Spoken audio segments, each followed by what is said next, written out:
తిరుపతిలోని శ్రీ మలయాళ సద్గురు సేవా సమాజం 55వ వార్షికోత్సవ వేడుకలు అత్యంత వైభవంగా జరుగుతున్నాయి. అందులో భాగంగా 3 రోజుల పాటు గీతా జయంతి ఉత్సవాలు ఘనంగా నిర్వహించారు. ఈ ఉత్సవాలలో ప్రముఖ ఆశ్రమాల నుంచి స్వామీజీలు తరలివచ్చి మలయాళ స్వామికి ప్రత్యేక పూజలు చేపట్టారు. మహిళలు 3 రోజుల పాటు గీతా పారాయణం, లలిత సహస్ర పారాయణం, విష్ణు సహస్ర పారాయణం ఆలపించారు. పలువురు స్వామీజీలు మాట్లాడుతూ ప్రతి మనిషి వారి జీవితాన్ని అత్యుత్తమ మార్గంలో నడపడానికి భగవద్గీత దిక్సూచిలా పనిచేస్తుందని పేర్కొన్నారు. భగవద్గీతను చదవడం వలన సర్వ వేదాలు, ఇతిహాసాలు చదివిన పుణ్యఫలం లభిస్తుందని వివరించారు.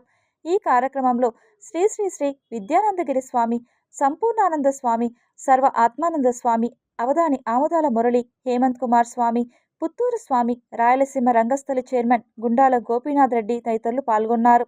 ఈ చివరి రోజు కూడా అనేక మంది వచ్చి ఇక్కడ హోమాలు, అలాగే గీతా పారాయణాలంతా చేస్తూ ఇక్కడ మలయాళ సద్గురు స్వాముల వారి ఆశీర్వాదంతో అందరూ ఇక్కడ గీతా పారాయణం చేస్తున్నారు.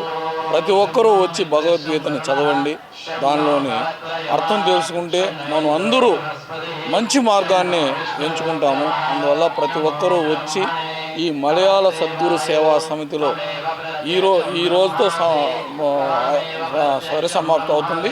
మళ్ళీ రోజు యథావిధిగా ఏదో ఒక కార్యక్రమం ఈ మలయాళ సద్గురు సేవా సమాజంలో జరుగుతుంటుంది. ప్రతి ఒక్కరూ వచ్చి సన్మార్గాన్ని ఎంచుకుని మంచి లక్షణాలను ఉండి ప్రతి ఒక్కరూ సంపూర్ణ ఆరోగ్యంగా జీవించాలని కోరుకుంటున్నాను.